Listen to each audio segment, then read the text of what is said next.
네, 오늘도 저희 연합뉴스백스 선임기자 선재규 선임기자 자리하셨습니다. 네, 안녕하세요. 예, 저희가 오늘은 오펙 얘기를 안 해볼 수가 없네요. 저희가 이틀 전, 이번 주 초부터 이제 오펙이 100만 배럴 하루 감산할 것 같다라는 얘기부터 시작해서 다음 이제 200만 배럴 얘기도 나온다. 여기까지 저희가 쭉 전해 주셨었는데요. 결국은 200만 배럴로 합의가 나왔습니다. 근데 네. 이게 참 신기한 게 200만 배럴이면 굉장히 큰 감산량인데도 불구하고 유가가 움직인 거 보면 그렇게까지는 안 움직였거든요. 네, 조금 좀 복잡한 것 같습니다. 네. 하루 200만 배럴 줄이기로 합의를 했고 그 다음에 아주 오펙 플러스가 아주 세게 나왔습니다. 그 동안에는 매월 그 강요들이 만나가지고 이제 그 다음 달 상한을 조정했는데 앞으로는 그렇게 안 한다. 그러니까 모니터링, 그러니까 이제 몇몇 강요들만 만나서 모니터링하는 걸 2달에 한 번씩 하고 강요 회의는 예전처럼 1년에 2번만 하겠다. 네. 그러니까 뭐 우리 그렇게 이제 영향 안 받겠다는 뭐 그런 의사 표시인 것 같습니다. 그리고 지금 이제 오펙 플러스가 이제 정책 협의체인데 네. 이거를 내년 말까지 협의체를 계속 연장하겠다. 그걸 네. 했고 다음번 회의는 강요 회담은 12월 4일 이렇게 박았습니다. 회의 끝나고 나서 아랍에미리트 서기장관이 이번 결정에 대해서 얘기들이 많은데 이거는 정치적으로 해석하지 마라. 기술적인 문제다. 그러면서 최근에 글로벌 침체 우려가 커지면서 석유 수요가 많이 줄지 않았느냐 뭐 이렇게 얘기를 했습니다. 이번에 노박 러시아 부총리겸 에너지 장관이 참석을 했거든요. 네. 이번 회의가 이제 코로나 대유행 이후에 이제 첫 대면 회의인데 네. 미국은 이제 추가 제재 노박을 포함시켜서 못 오게 하려고 했는데 유럽연합은 포함 안 시켜서 참석을 했습니다. 근데 이제 아무래도 네. 러시아가 좀 이렇게 좀 유리한 결정이 나와서 그런지 기자들이 뭐라고 물어봐도 별 대답은 안 했습니다. 네. 아무래도 외신들에서는 아까 이제 물론 이제 오펙 아랍에미리트 장관 같은 경우에는 정치적으로 생각하지 말라라고 얘기는 하지만 이제 유럽 쪽이나 이런 외신들에서 볼 때는 좀 러시아 편을 들어준 게 아니냐라는 해석이 그렇죠. 가능할 것 같아요. 네. 예. 그리고 이제 블룸버그 통신이 자기네 자체 집계하고 지난 9월 오펙 플러스의 네. 실제 산유량 같은 거를 근거로 해가지고 실제로 200만 배럴 감산하기로 했는데 그동안에도 할당 쿼터 같은 거를 설비 부족 이런 것 때문에 제대로 이행을 하지 못해 와서 자기들이 계산을 해보니까 실제 감산 규모는 하루 한 88만 배럴 정도가 될 것 같다. 네. 그러면서 이렇게 실제로 이번 결정에 따라서 실질적으로 감산을 해야 할 국가들이 지금 이제 23개국이거든요. 협의체에 들어있는. 네. 그 가운데 한 8개국 정도가 실제로 줄여야 될 것 같다. 이런 건데 이라크 석유장관이 오늘 새벽에 자기네는 이번 합의에 따라서 하루 22만 배럴 정도를 줄이겠다 이렇게 얘기를 했거든요. 그렇군요. 어쨌든 금액 자체가 커가지고 좀 걱정이 되는데 미국에서 난리 났겠습니다. 미국에서 뭐라고 얘기합니까? 글쎄 이거는 제가 쭉 미국 반응을 보면서 느낀 게 네. 닥쳤던 게 아니냐 그런 느낌이 드는데요. 네. 설리반 국가안보보좌관하고 디스 국가경제위원장이 네. 오늘 새벽에 공동 성명을 냈습니다. 네. 그러면서 이 오펙의 글로벌 석유 시장에 대한 영향력을 줄이기는 방안을 의회하고 협의하겠다. 네. 이제 단단히 손보겠다. 이런 식으로 얘기를 했습니다.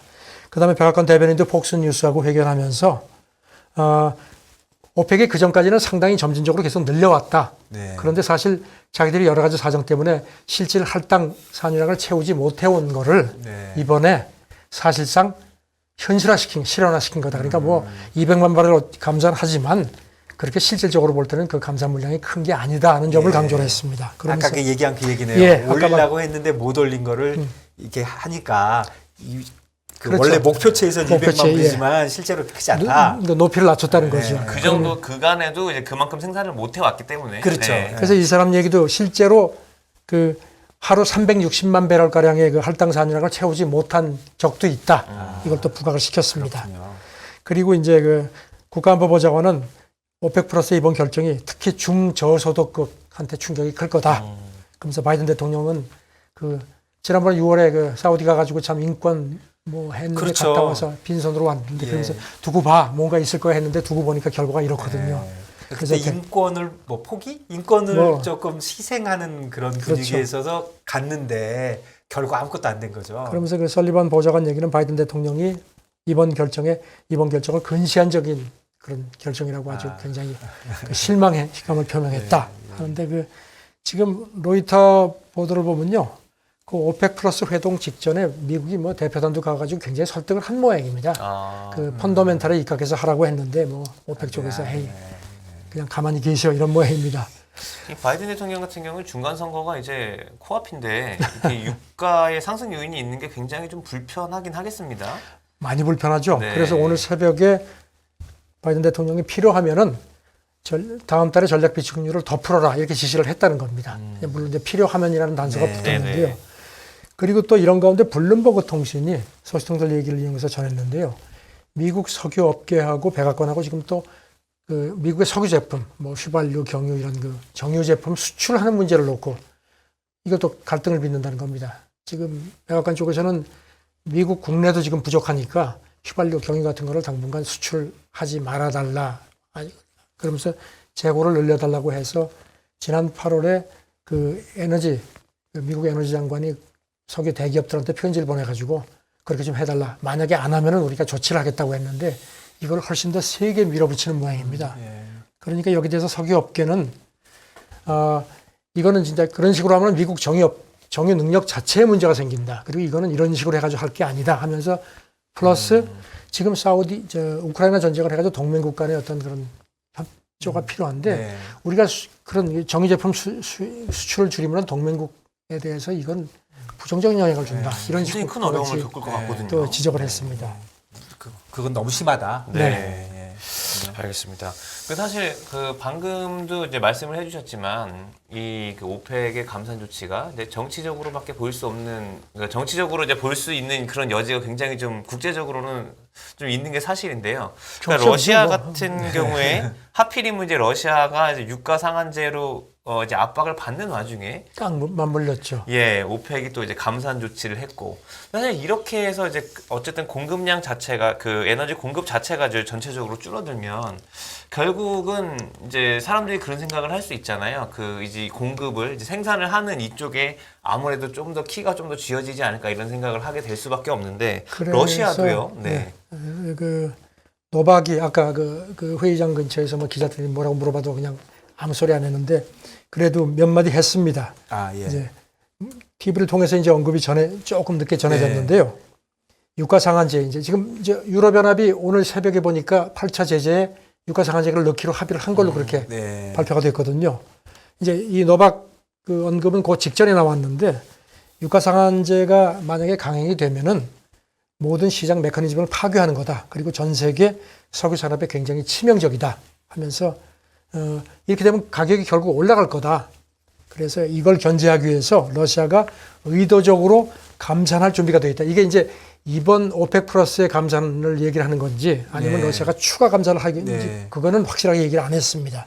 그러면서 덧붙여서 이런 상황에서도 시장 가격제를 계속 준수하는 나라들한테는 우리가 계속 석유를 주겠다고 했습니다.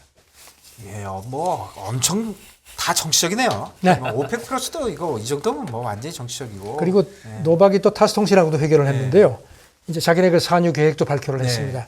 올해는 하루 한 1,060만 배럴에 해당하는 한 5억 3천만 톤을 생산하고 내년에는 조금 줄여서 4억 9천만 톤이 될 거다. 이렇게 얘기를 하면서 이제 미리 이렇게 할 거니까 알아서 해라. 뭐 그런 것 같습니다.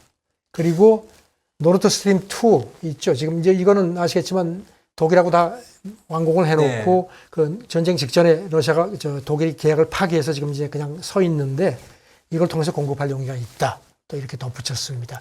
자, 뭐 노박은 뭐 지금 러시아는 약간 표정 관리하는 것 같습니다. 네, 이게 뭐 전 세계적으로 인플레이션이 심하지 않습니까? 그건 전 세계인이 뭐 고통을 받는다 이렇게 얘기해도 지금 과언이 아닌데 조금 러시아와 오펙 분들이 조금 심하게 다룬 게 아닌가 그런 생각이 좀 들기도 하네요. 아니, 우리나라 같은 수입국 입장에서는 많이 속상하죠. 해도 좀 너무한다 이런 생각이 미국 편을 드는 게 아니라 좀 그런 생각이 들고. 그럼 영국에서 이 얘기는 그 세일 그 가스 있잖아요.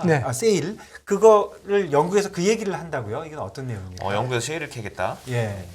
아시다시피 미국이 지금 뭐 세일 그 가스를 세일유도 그렇지만 세일 가스를 엄청나게 생산을 해서 이제 그 지금 유럽 시장에 자꾸 이제 들어가려고 하지 않습니까?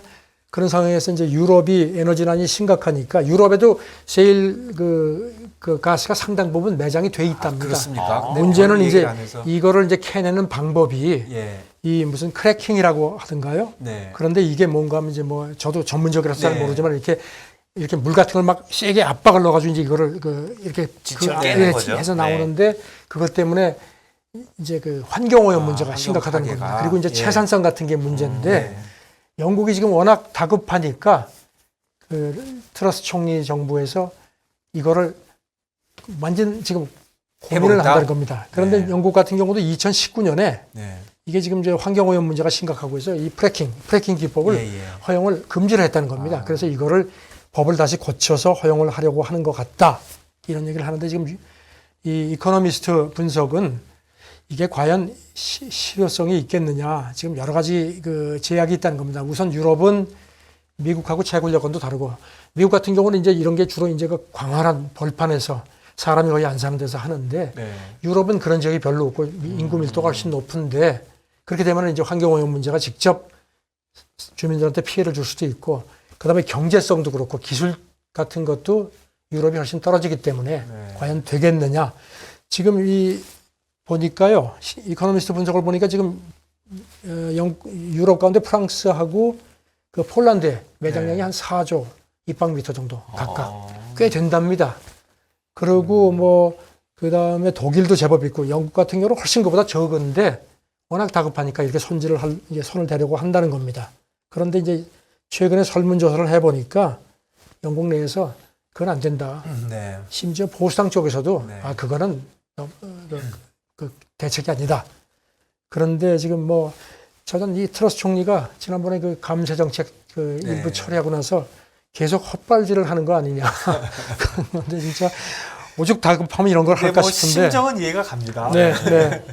예, 그게 경제성 문제가 있다. 뭐 당연히 있겠죠. 그렇죠. 없으면 네네. 이제까지 가만히 있지 않았을 테니까. 네, 네. 그렇네요. 그 트러스 총리 같은 경우 이건 좀 여담이면 요즘 지지율도 많이 좀 힘들겠습니다. 네, 지금 보니까 뭐 그 아까도 말씀드렸죠. 이 조사를 해보니까 영국 전체를 봐도 이제 이른바 순지지율 그러니까 찬성 반대 그 차이 네, 네, 네. 그게 마이너스 20포인트 정도. 그러니까 이 싫어하고 크래킹 예. 네. 그리고 뭐 일반 뭐 지지율도 뭐 물론 많이 떨어졌고요. 이게 사실 그 프래킹 저도 이제 과거에 이 연합뉴스 TV 쪽에서 이제 네. 그 셰일가스 관련해서 그 예, 예. 해외 취재 간 적이 있었는데 그때도 우려감들이 그때도 상당했었거든요. 그때 뭐 알 수 없는 이제 지진 같은 것들 이런 게 이제 프래킹 공법을 사용하는 게 이제 예, 원인 미상의 그 약한 지진 같은 걸 유발하는 게 아니냐 이런 것 때문에 미국 내에서도 말이 많았었던 걸로 제가 그렇게 기억을 하는데요. 유럽에서도 아마 말씀하신 대로 인구 밀도가 이제 높은 도시들 같은 거 근처에서 이제 하게 되면은 굉장히 좀 그런 거에 대해서 우려를 많이 했던 걸로 기억을 합니다.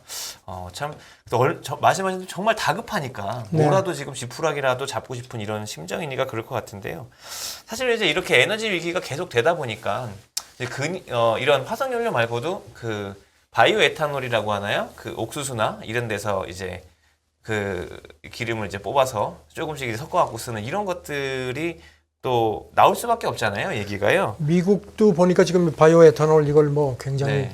얼마 전에 그 지난 4월인가요? 바이든 대통령이 이거 오하이오주 공장에 가가지고 이걸 공장까지 가서 이제 그 굉장히 이제 이제 중요성을 강조를 했는데 미국은 보니까 그 휘발유에다가 15%까지 이거를 섞어서 쓰는 그런 걸 판매를 몇 차례 했더라고요. 그리고 최근에도 보니까 6월부터 9월 중순까지 이걸 했더라고요. 그래가지고 꽤 인기가 있었던 모양입니다. 이렇게 되면 이제 휘발유, 그 100% 휘발유보다 가격이 굉장히 싼데 약간의 단점도 있답니다. 이걸 넣으면은 아무래도 연비가 좀 떨어지고, 그 다음에 이제 엔진 내부 부식 그 속도도 조금 빨라지는데 그래도 전체 가성비 이런 그 효율로 네. 보면은 이게 훨씬 그 고유가 시대에는 굉장히 도움이 된다는 겁니다. 그런데 이제 이런 미국의 이런 움직임을 또 중국에서 가만 놔둘 리가 없습니다. 중국의 신랑망이 있죠. 인터넷 매체 시나닷컴에서 어제 네. 보도를 했는데 이게 지금 미국 등이 이런 걸 굉장히 이제 많이 하는데 이것 때문에 이제 원래 옥수수나 뭐 밀, 뭐 감자 같은 데서 이걸 뽑는데 네. 그 바람에 이런 식량난이 지금 가뜩이나 심각한데 그렇죠. 이것 때문에 식량이 더 부족해서 아프리카 같은 경우는 더 힘들다. 아주 또 이걸 또 딱 집어냈습니다. 그래가지고 예를 들기는요. 작년 같은 경우에 미국이 바이오 에탄올을 만들려고 한 1억 톤 이상의 옥수수를 사용했는데 그 와중에 옥수수를 주로 먹는 아프리카에서 3억 명 정도가 굶었다. 네. 이렇게 또 꼽아냈습니다. 참, 다 할 수 있는 말이고요. 저 같아도 하겠어요. 옥수수 얘기하면, 야, 그거 먹을 거를 그렇게 하면 되냐? 뭐 이런 식으로 그냥 말은 하는 건데. 우리도 예. 보니까 이게 이제 경유도 있더라고. 자동차 경유에 넣는 바이오 디젤이 예. 있는데 이거하고 이제 바이오 에탄올은 좀 다른 건데요. 예. 우리는 2013년에 그 자동차 경유에 넣는 바이오 디젤은 의무적으로 섞도록 했는데 바이오 에탄올은 아직까지 그런 규정이 없다고 되어 있습니다. 저 이번에 처음 알았습니다. 그래서 결국은 그렇게 되는 것 같아요. 이게 오랫동안 유가가 40불에서 80불 사이에 안정돼 있을 때는 다 잊어버리고 있다가 예. 그러게요. 이게 이제 가격도 오르지만 이게 뭐 공급 자체가 이제 불안해지니까 사람들이 예전에 저는 지금 뉴스 들려주시니까 예전에 오일 쇼크 때 했던 얘기 다 나오는 것 같아요. 그렇죠. 그때 이런 얘기 다 했었잖아요. 하나씩. 그 얘기를 다시 다 하고 있네요. 그러니까 사람들이 좀 넉넉하고 여유가 있을 때는 예. 남에게 굉장히 좀 이렇게 좀 뭐 덮어주는 게 네. 이제 좀 급하면은 예. 이제 그런 게 다 눈에 보이고 시비가 하게 되는데 참 요즘 세상이 흉흉하니까 별게 다 나옵니다. 예. 그렇습니다. 이거 에너지 네. 문제는 진짜 뭐 어떻게 해결이 돼야지 이래가지고는 다 너무 복잡해질 것 저는 지금 같아요. 가장 네. 화두가 에너지하고 식량 아닙니까? 그렇죠, 예. 그렇죠. 네. 이두 개가 또 연계가 돼 있네요. 그러니까요. 이렇게 보니까. 네. 참 이게 또 이렇게 저희도 이 식량이나 에너지 이렇게까지 직접적으로 또 바이오 에탄올 얘기하니까 이렇게까지 직접적으로 연관이 있구나. 그렇네요. 확 와닿네요. 네. 알겠습니다. 이 미국 얘기를 이제 조금 해보면은요. 이제 아무래도 저희가 이제 중간 선거 앞두고 나서 미국에서는 이제 어떤 분위기가 좀 감지가 되고 있는지 이런 부분 좀 살펴보고 있는데요. 최근 또 이슈가 되고 있는 게 미국 이제 국경 관련된 문제가 또 이슈로 떠오르고 있나 봅니다. 그 멕시코에서 미국 넘어오는 쪽에 과거에 트럼프 대통령이 거기다 장벽 세우고 그랬었죠. 불법 그렇죠. 이민 장법. 막는다고요. 예, 아주 뭐 얘기들이 많았죠. 그런데 지금 이것도 영국 이코노미스트지가 또 예. 최신호에서 보도를 네. 했는데요. 바이든 제목이 이렇습니다. 바이든 행정부가 트럼프 장벽 일부를 조용히 마무리하고 있다. 이게 제목입니다. 그러면서 지금 미국 사실 바이든 행정부 들어오고 나서 이제 멕시코에서 넘어오는 그런 이민자들이 또 늘어났다고 그래가지고 이제 그 인근 뭐 텍사스, 애리조나 이런 데서 굉장히 불만들이 많아서 네. 중간 선거 출마한 민주당 후보들이 네. 상당히 불만도 많고 그랬는데 네. 막 그런 걸 아마 정치적으로 고려를 했는지 조용히 지금 나머지 공사를 한다는 겁니다. 그러니까 바이든은 원래 이거 안 하겠다. 안 하겠다 그랬죠. 지난번 네. 2020년 대선 캠페인 때 내가 당선이 되면은 네. 트럼프 장벽을 단 1피트도 더 네. 짓지 않겠다고 공약을 했는데 네. 공약을 했으니까 이제 이걸 어쩔 수 없으니까 조용히 한다는 겁니다. 근데 그게 계속 문제가 생기고 그 아래쪽 그쪽 인근 주에서 너무 여론이 나빠지니까 하나 보죠. 네. 그러면서 이제 아까 말씀드린 그 애리조나, 텍사스, 뉴멕시코 예. 쪽에 있는 그 민주당 후보들이 네. 지금 이번 선거에서의 불법 이민자 문제도 굉장히 부각이 돼서 네. 그 국경 장벽 문제가 또 그쪽 지역에서는 굉장히 핫 이슈라는 겁니다. 그렇겠죠. 그러니까 이 사람들이 유권자들한테 유세하면서 바이든 행정부도 국경 감시에 절대로 빈틈을 보이지 않습니다. 여러분 이렇게 공사하고 있습니다. 얘기를 한 게 이제 아마 이코노미스트 쪽에 뭐 제호가 갔는지 집중 예. 취재를 한 겁니다. 지금 보니까 여전히 미리급도 많고 그래서 그런데도 백악관이 뭔가 확실한 대책을 내놓지 않는다는 건 불만이 그쪽에 많았다는 겁니다. 네. 그래서 하는데 참 선거 때는 뭐든 못하는 어떤 우리나라 옛날 그 대선 후보 생각이 납니다. 그렇네요. 네. 그래서 저희가 이제 시간이 조금 있어서요. 그동안 못했던 얘기도 잠깐 좀 해보면 좋겠습니다. 이제 최근에 좀 있으면 이제 뭐 11월에 여러 가지 이벤트가 있는데 미국 중간선거도 있지만 전 세계인의 축제 월드컵도 있죠. 그렇습니까? 네. 네. 카타르 월드컵이 이제 11월에 개막을 하는데 우리나라 대표팀도 이제 곧 출국을 하고요. 네. 근데 이제 카타르 월드컵이 저는 사실 몰랐었는데 이게 인권 문제 관련해서 카타르 월드컵에 대해서 좀 비판하는 목소리들이 꽤 있었군요. 2010년에 유치를 했죠. 예, 그때부터 그래서 한 뭐 있었죠. 10년 네, 이상 네. 뭐 공사를 하는데 네. 카타리가 뭐 워낙 돈이 많아서 그런지 이제 주변에 그런 그 파키스탄 뭐 이런 쪽, 네팔 이런 쪽에서 그 이주 노동자들을 뭐 한 3, 4만 명 정도 불러들여 가지고 이제 공사를 하면서 뭐 경기장, 도로, 호텔, 철도 건립하고 또 최근에 그 뭐 나오는 보도들이 보니까 그 경기장 전체를 워낙 더워서 그러니까 전체 그 냉방 시설을 했다는 겁니다. 참 대단합니다. 축구장을 다 냉방 설비를 다 했다니까. 너무 더우니까요. 네. 근데 뭐 이게 도움이 있고. 그쵸. 글쎄, 예. 그러니까 일편 이해는 가는데 여기 대해서 뭐 얘기들이 많은데 이제 일부 그 인권 단체들이 이렇게 공사하면서 10년 동안 이주 노동자 사망자가 한 6,500명이 넘었다는 겁니다. 사망자가 6,500명. 사망자가요. 그래서 그걸 또 쉬쉬하고 그 다음에 이 이주 노동자들에 대한 처우도 엉망이었다는 겁니다. 네. 그래 이제 그런 게 자꾸 드러나니까 이제 참가국들이 이건 아니다 싶었던지 이제 얼마 전에도 보니까 덴마크 대표팀이 자기네 이제 유니폼을 공개를 했는데 그 중에 이제 홈 유니폼, 그 다음에 원정 유니폼, 그 다음에 이제 제3의 유니폼이 있는데 네, 그 제3의 네, 그렇죠. 유니폼을 검은색으로 디자인을 했다는 겁니다. 네. 그래서 이게 이제 어떤 그 애도의 표시고 예. 그리고 또 덴마크 팀 대표팀 그 선수들이 가족들은 거기 안 데려가겠다.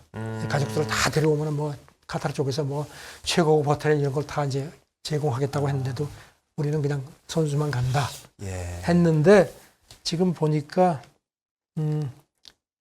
뭐 프랑스 같은 경우는 이제 프랑스가 2018년 그 러시아 월드컵 우승팀이죠. 네네. 그래가지고 이제 우리 옛날에 2002년 그 예, 월드컵 예. 때 거리에 뭐 저도 가가지고 막 그냥 뭐 그 네. 티셔츠 입고 막 그랬던 네. 기억이 나는데 이제 대대적인 거리 응원을 이제 다 하려고 했었는데 네. 속속 대도시들이 그걸 취소를 한다는 겁니다.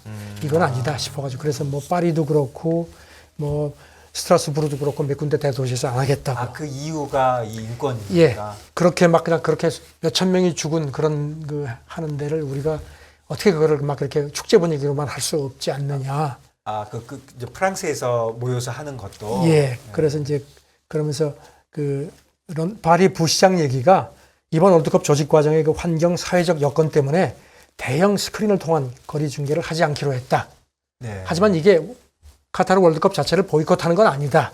이렇게 얘기를 하는데 참 우리도 지금 뭐 참 이거를 참 어떻게 봐야 할지요. 그리고 또 유럽 축구 연맹도 그 대표 그 주장들이 이렇게 완장을 차는데 네. 그것도 그런 좀 애도 분위기 있는 그런 완장을 찬다는 겁니다. 그래도 스포츠에 계신 분들이 역시 더 이런 거는 더 잘한다 그럴까? 좀 그렇죠. 그러시네요. 왜냐면 저는 네. 자세히는 모르지만 저도 중동 몇 번 가보면 저는 그냥 개인적으로 몇 번 느꼈어요.